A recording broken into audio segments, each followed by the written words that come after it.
You're listening to Transmission on 4ZZZ, amplifying the trans and gender non-conforming voices of Brisbane and beyond. Alrighty, hello. This is 4ZZZ, and you are listening to Transmission, the weekly show run entirely by trans folks on 4ZZZ, which is the world's favourite community radio station. It's the best. It is the best. My name's Jay. I'm a queer trans man. If you're a dedicated fan of the show, you might recognise my voice off the somewhat irregular ballroom news segments my ballroom sister and I, Imani, do together. Today, I have broken free of my little 10-minute pre-record segment, and I've taken control of the entire hour on air while your usual host and 4ZZZ legend Ez recovers from surgery. But this coup hasn't been orchestrated by myself alone. I'm joined in the studio today by someone I'm thrilled to call one of my best friends, June. Hello, my comrade. How are you? I'm doing really well, actually. Excellent. Good. I'm The day's vibing. good. I'm living life. Well, it helps to start off, anytime you start off a show with Janelle Monáe. Yeah.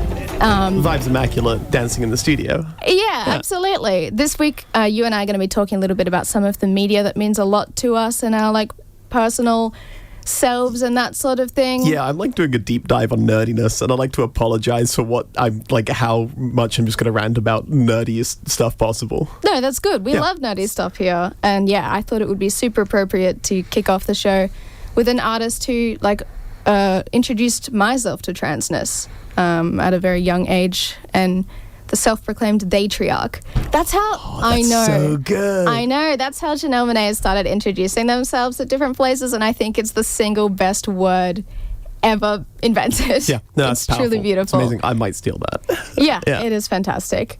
All right, we're going to kick it off with another song. We're going to go straight into Mal Blum. Now, I know Mal Blum off Welcome to Night Vale. Oh, yeah. Yeah. I discovered them.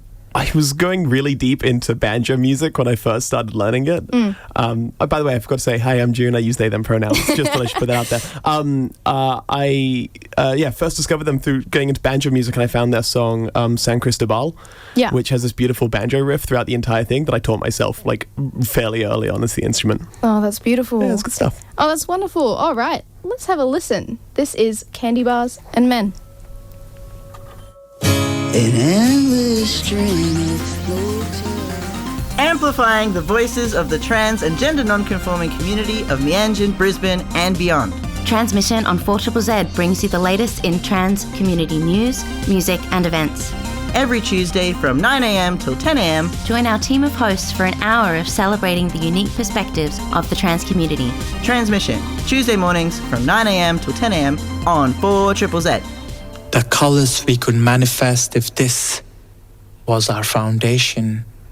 How beautiful. It really is. What a way to start a morning, just listening to the wonderful Naarm-based now, but ex-Mianjin-based artist, poet, writer and performer Navi. That was gorgeous. Yeah, it's just a work of art. Yeah, it really is. And it's just it's such a beautiful exploration and celebration of everything that makes queerness, I don't know, such a transformative thing to be and experience and do and put into the world. Oh, it's great. Anyway, this is Transmission, the trans show on 4ZZZ. My name is Jay and I'm here with June. Hello, I'm June. I use they, them pronouns. Hi.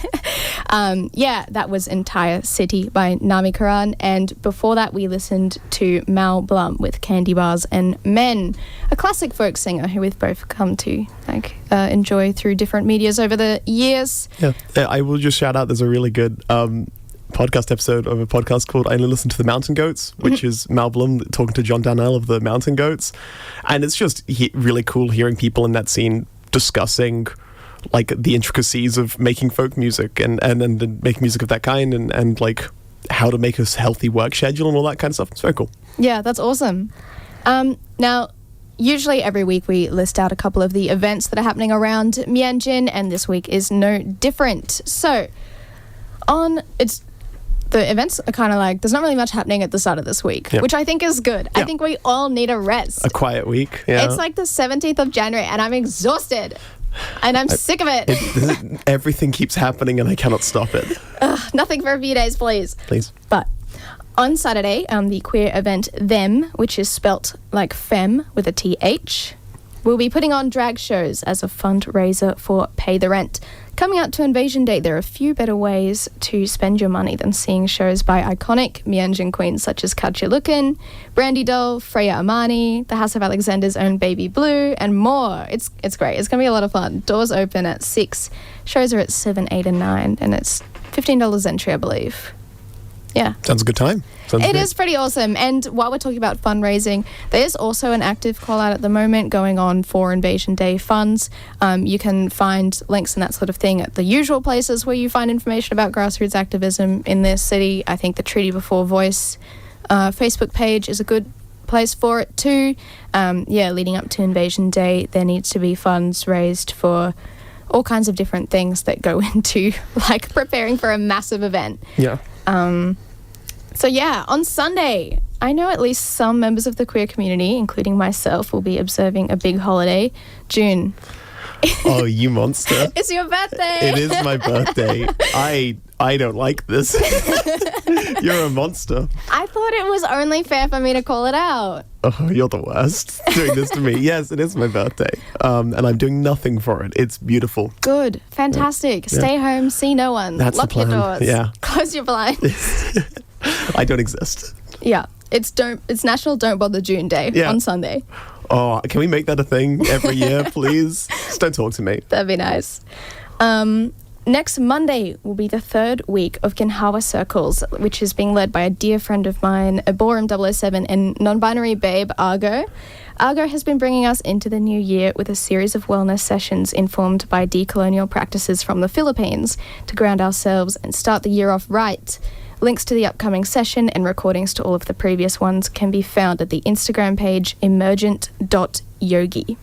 Pretty awesome. That sounds really cool. Yeah, it's nice. Like I've been seeing such a big increase recently in like health practices that are like really informed by like practices from before colonialism and that sort of thing. And it's nice seeing that be reclaimed and, you know, that approach to wellness, because a lot of the therapy and different things that we use is very entrenched in like the systems of like, this is how to become a better worker. Yeah.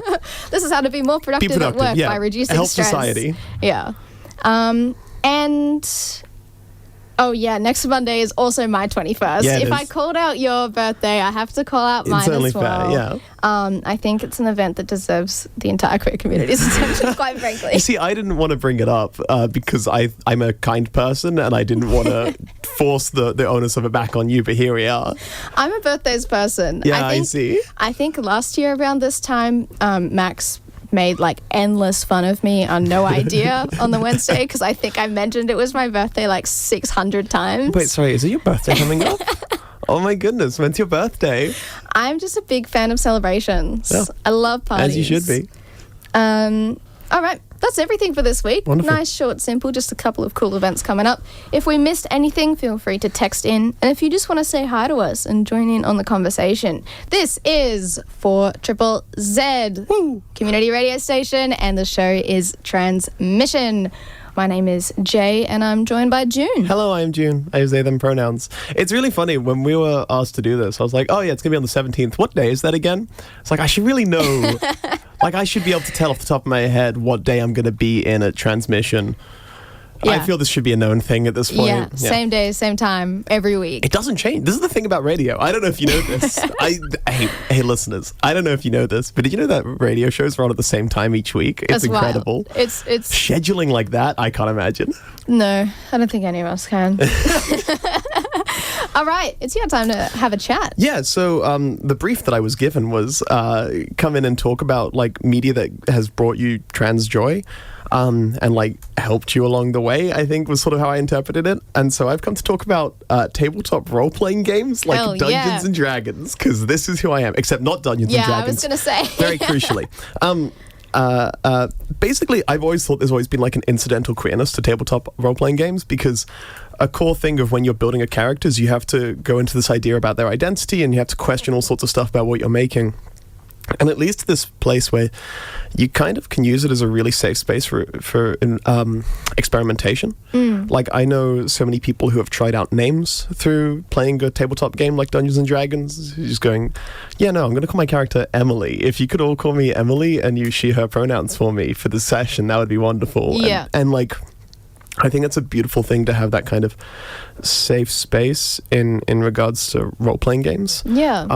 And a more recent thing I think you can see is a lot of games latching onto that idea. I don't think Dungeons and Dragons has so much. There's issues with that at the moment anyway, but like they put in like side characters who are queer, but like it's not a major thing. But Right. like you can see systems like Pathfinder, which is, I'm sorry, I'm going to use a lot of names here, and I'll try and introduce them all. Pathfinder is a competitor to D&D. It has its own setting and stuff, and you get like goddesses that are in a lesbian polycule as part of like the core backstory of the world, which rules. Good for them. Yeah. Shout outs to them. And you find more and more queer creators getting into making tabletop RPGs. And so if you look at like the independently made games, you find people who like a core part of when you create your character is figuring out, I mean, like most character sheets in a lot of indie games have like pronoun spaces on them, even if they're not related to like queerness explicitly. I remember there's a game called Flying Circus, which is about being like a fighter pilot in like World War I style biplanes, and I'm pretty sure that's like, oh yeah, what's your pronouns, or what's your gender? Like, think about this as options here, right? Which is, I think I really appreciate. It's cool to have it becoming normalized in that space in a really special way. And it's sort of a way to, like when a nerdy like D&D bro who may not necessarily give much thought to trans or queer issues, when it's part of the character sheet, it's just like it just becomes part of the conversation. Absolutely. In such a like easy way as well. One of my favorite examples of this, there's a whole series of games using a system that's called Powered by the Apocalypse. Oh yeah. Yeah, really fun systems of games. But when you're making your character, it has like pre-written character descriptions.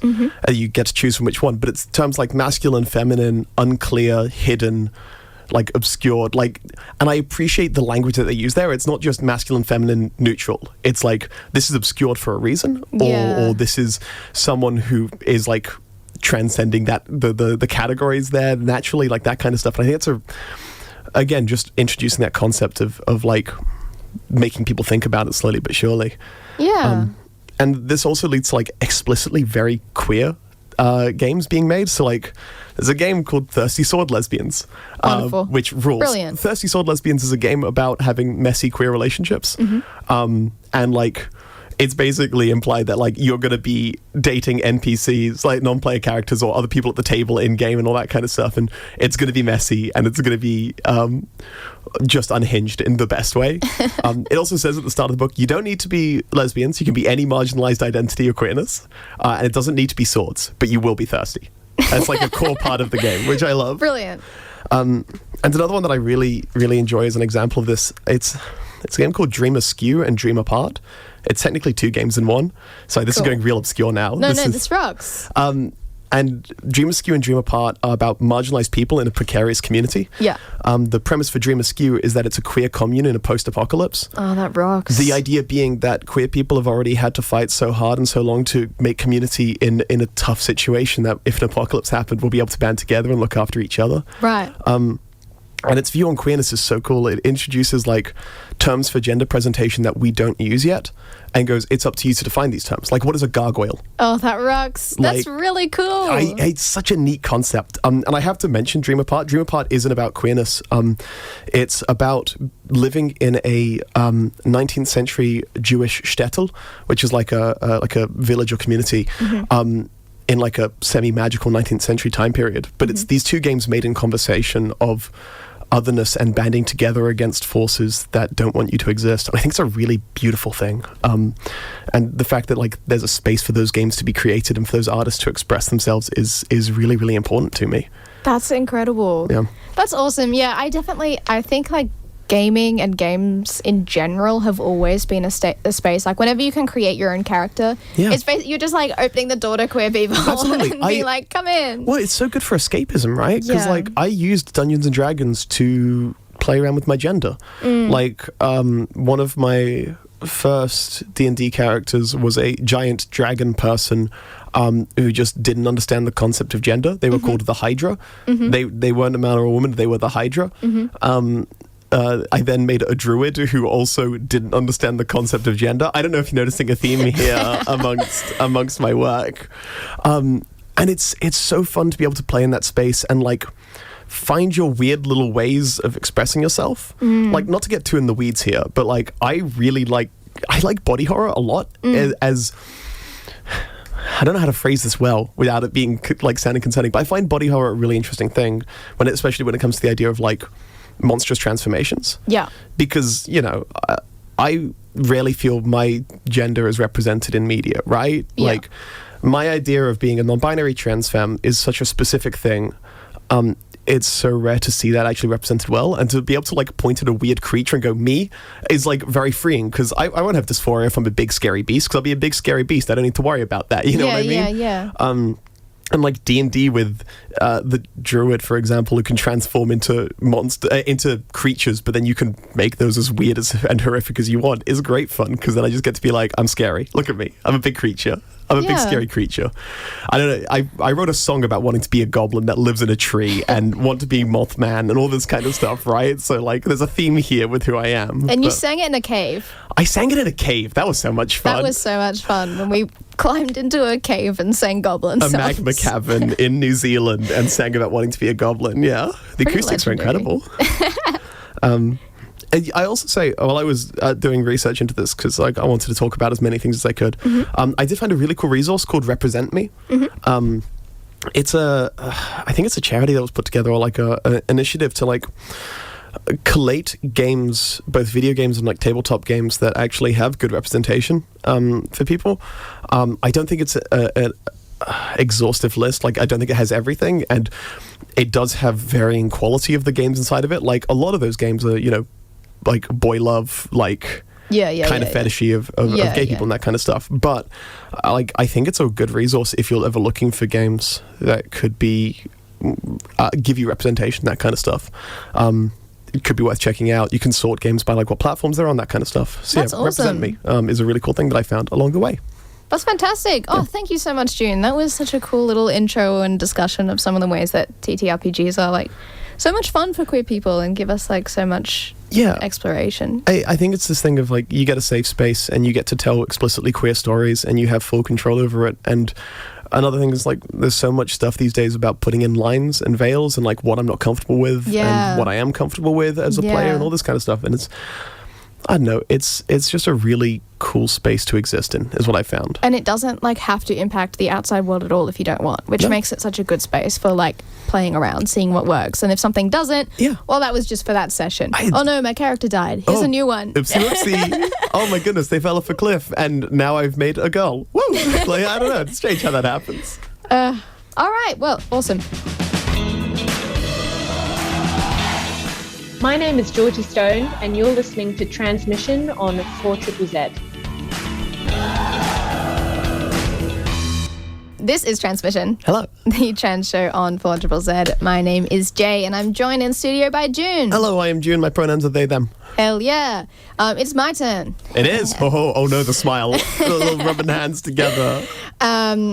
Just to like talk a little bit about some of the media that means a lot to us over the years. There's so much. Like, I'm a media-oriented person. It doesn't take long to know this about me.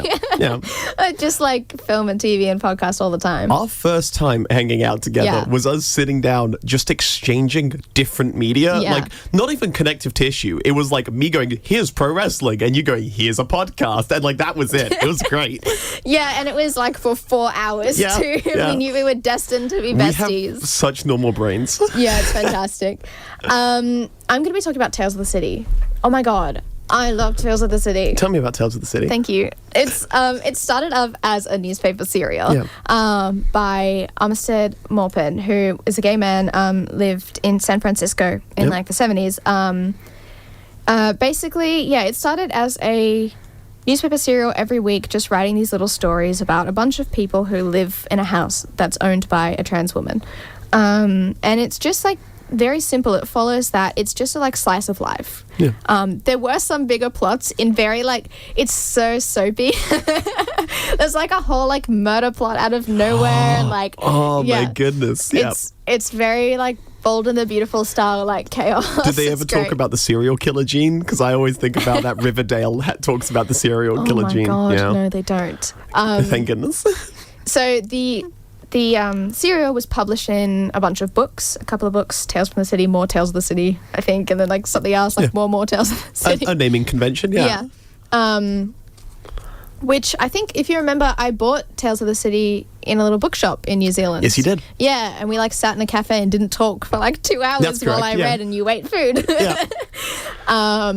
It's just a piece of media that makes me feel very loved and very like calm, and just reading about a bunch of characters who are really beautiful, and the landlady, she's just like everyone's fairy godmother. Anna Magical. Like everyone wants to live with her. She's great.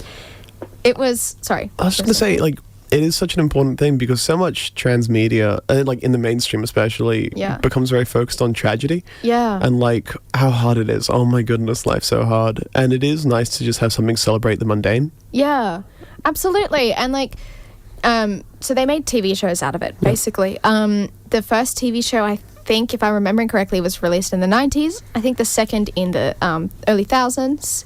And then they did a reboot of it in 2019. And it's really fantastic because it's like it follows the same characters, the same actors all the way through, which is really it's nice. such a neat concept. And it also like changes the actual issues that they discuss are very like focused to the time. So it's kind of like a really honest and true reflection of like what it's like to be queer in like all these different decades in San Francisco throughout time. Yeah. And what I really liked about the 2019 version in particular is it's just so nuanced, and it has such a beautiful take on so many things, and it's like so beyond the like step one of like, this is a trans character, this is his life, you know. It introduced this trans character, Jake, and his story arc is that like he's been in a relationship with a woman since before he transitioned, and just the sort of things that come with that, because, you know, for her, she still sort of identifies as a lesbian, and it's like difficult for a variety of reasons. And like it's one of those things, like, this is just like a true part of the trans experience that's so rarely explored with such kindness. Absolutely. And yeah, very in touch with what's happening. Like, I could talk to so many of my friends who I'm certain have had a similar experience, you know? Yeah, exactly. Jake's character means a lot to me, and he sort of like explores his own sexuality as well, and starts to realize like he might be gay. And there's this really beautiful conversation that happens between Jake and the old trans lady, Anna Magical, where they're sitting together, and he's saying like, this is really hard. I'm having these feelings that are like changing, and I'm worried that like it's going to like explode everything in my life and everything's going to be awful. And she says to him, well, the thing I've learned is that there's only the truth. And that's like a sentence that has come to mean like so much to me. 100%. The way that she talks about it, because I don't know, when you just feel like really uncertain, it's just so calming to think about like, well, at the end of the day, there's only the truth. Yeah. Things are going to work out the way that they will work out. Yeah. Because, you know, no matter what happens or how many changes you go through or how many things you're frightened about or, you know, how often the way you relate to the world changes, at the end of the day, there's only what you are, and you will become that person. Finding a little phrase like that to get you through everything as well is so important. Yeah. It's what I've been doing at the start of this year, because it's been stressful start of the year, and it's like getting that little hook to just keep you going is vital. Yeah. Yeah, I think it's such an important like concept, and it makes me so happy. Yeah. The whole show makes me so happy. I think another one of my favorite scenes in it is there's like a couple, this is like an example of how nuanced some of the discussions are. There's a couple, there's an age gap between them. It's like an older white man and a slightly younger black guy, and they at one point go to the older white man's like friends for like a dinner, and they're like having a conversation, and they're like, you know, that sort of like classic, somewhat elder generation queer thing of like throwing around like slurs, some Yeah. of which they're allowed to use and some of which are not great. Yeah. And like the young guy is like, hey, I don't find all of this like fully appropriate. And then there unfolds this like conversation about like the generational differences between like younger and older queer people 100%. and like and the difference between like, and it gets like really layered as well, because you know the older men are talking about like, well, we fought really, really hard. We had to go through everything, and like being gay is so much easier now than it was. And the younger man is like, you're saying that to like a black gay man. What are you Yeah. on about? Yeah, Like, 100%. it's not easier for some of us. Yeah. So yeah, it's just the like fight isn't finished. You Yeah. know what I mean, right? Like there's still so many things that have to be worked towards, and to have a show in conversation with that Yeah. is really, really cool. Yeah, and like I can't do it justice by just like summarizing it, but it comes off as like really sympathetic to like all angles of the discussion, because it's like, yeah, it's true. It's hard for everyone in this world, you know, and it's nice to see, yeah, like I said, queer stories that are so much deeper than just like, oh, my character arc is I come out, like, you know what I mean? And like, I fully also like, I appreciate them talking about the older generation being like, we fought for this stuff. Because the other thing is like, fighting is exhausting, Yeah. right?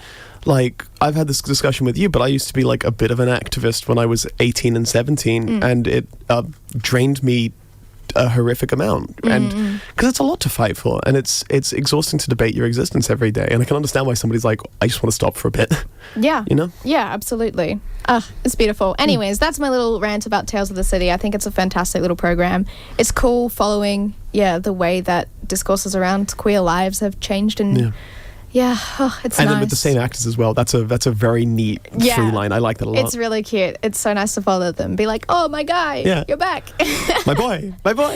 All right, well, this has gone super fast, Yeah. but we are pretty much out of time. Thank you, everybody, for listening in. Thank you, June, for joining me in the studio. Thanks so much for having me. Thank you, Ez, for letting us take over. We hope Thank that you you. get better soon and are ready to take on next week. This Wonderful. has been Transmission. Thank you so much for Bye. listening. Thank you. Thank you so much for listening to Transmission. See you next Tuesday, 9 to 10 a.m. on 4ZZZ.